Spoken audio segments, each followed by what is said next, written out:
सभी विद्यार्थियों का पुनः आपके अपने इस YouTube चैनल में बहुत बहुत स्वागत है। आज जिला समान परीक्षा के अंतर्गत हम राजनीति विज्ञान का पेपर हल करेंगे। जी हाँ, ये राजनीति विज्ञान का पेपर है और ये आपके भीलवाड़ा जिला का पेपर है। जिन जिलों में भी राजनीति विज्ञान का पेपर नहीं हुआ होगा वहाँ के बच्चों के लिए ये वीडियो बहुत ही इम्पोर्टेंट है। आप इन प्रश्नों को तैयार कर सकते हैं, अपना मूल्यांकन कर सकते हैं। ऐसे ही हम विभिन्न जिलों के प्रश्न पत्र हल कर रहे हैं, हिंदी साहित्य और राजनीति विज्ञान इतिहास के। आप जरूर जुड़े। शुरू करते हैं आज का वीडियो। पहला प्रश्न देखिए, ये कह रहा है पहले प्रश्न में कि क्यूबा मिसाइल संकट किस वर्ष उत्पन्न हुआ। तो क्यूबा मिसाइल संकट जो है आपके 1962 में उत्पन्न हुआ। ब वाला सही है। उसी प्रकार दूसरा प्रश्न देखिए, बर्लिन की दीवार कब खड़ी की गई। बर्लिन की दीवार जो आपके 1961 में खड़ी की गई। ए वाला इसमें सही है।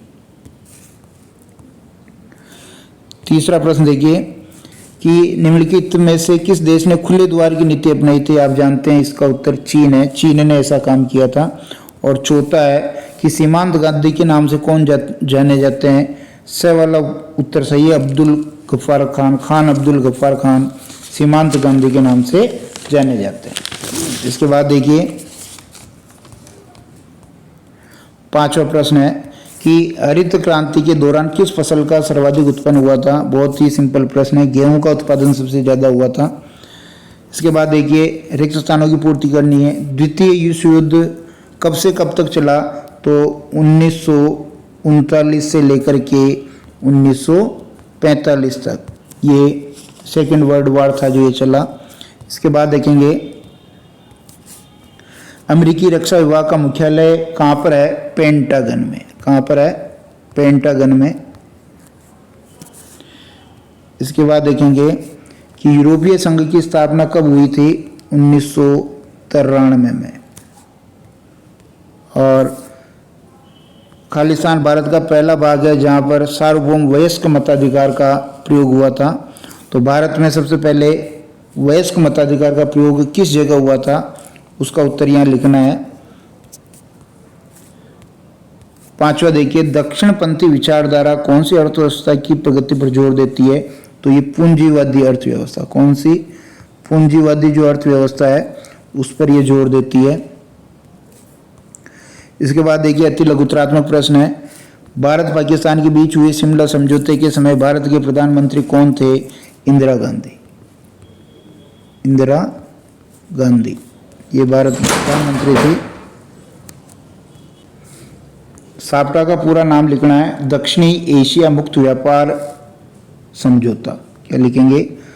दक्षिणी एशिया मुक्त व्यापार समझौता। ठीक है। इसके बाद देखिए मानवाधिकार का अर्थ स्पष्ट करना है। मानवाधिकार का मतलब है मनुष्य को जन्म से मिले अधिकार। मनुष्य को जन्म से ही प्राप्त जो अधिकार है वो मनुष्य को जन्म से प्राप्त अधिकार वो मानवाधिकार, जैसे जीवन का, समानता का, स्वतंत्रता का, प्रतिष्ठा का, ये सब। उसके बाद देखिए आज़ादी के दिन पंडित नेहरू द्वारा दिए गए भाषण को किस नाम से जाना जाता है। इसको अंग्रेजी में अगर हम लिखें, ट्रिस्ट विद डेस्टिनी, इस नाम से जाना जाता है। भारतीय जनसंघ पार्टी के संस्थापक अध्यक्ष कौन थे। Doctor Shyama Prasad Mukherjee. Doctor Shyama Prasad Mukherjee. Doctor Shyama Prasad Mukherjee. गुट निरपेक्ष आंदोलन का पहला सम्मेलन कब और कहाँ हुआ था। ये 1961 ईस्वी में बेलग्रेड यूगोस्लाविया में हुआ था।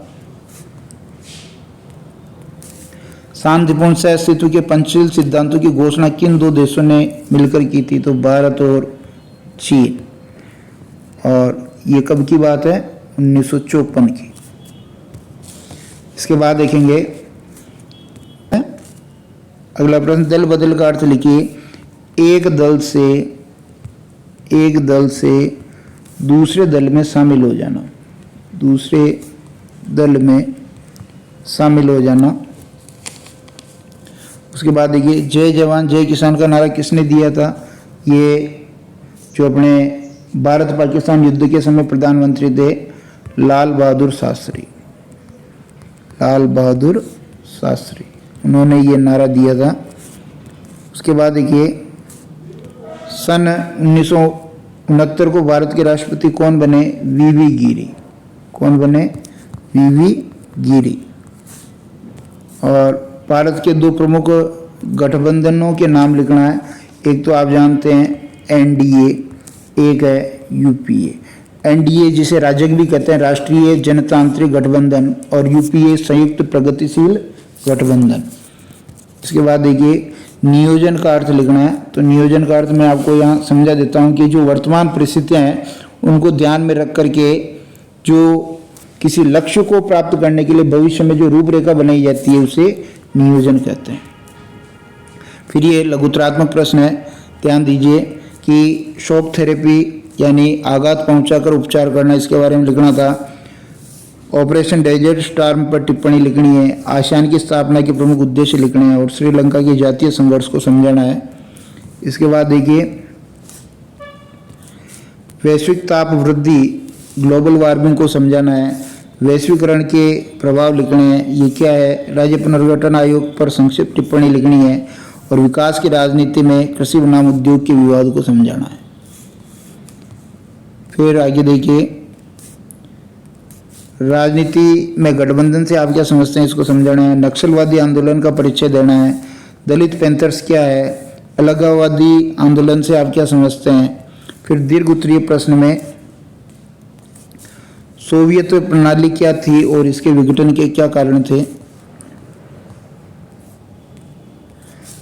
वर्चस्व के विभिन्न आयामों की व्याख्या करनी है। भारत और पाकिस्तान के मध्य तनाव के क्या कारण उनकी विवेचना करनी है। 1975 के राष्ट्रीय आपातकाल की घोषणा की आलोचनात्मक विवेचना करनी है। इसके बाद देखिए,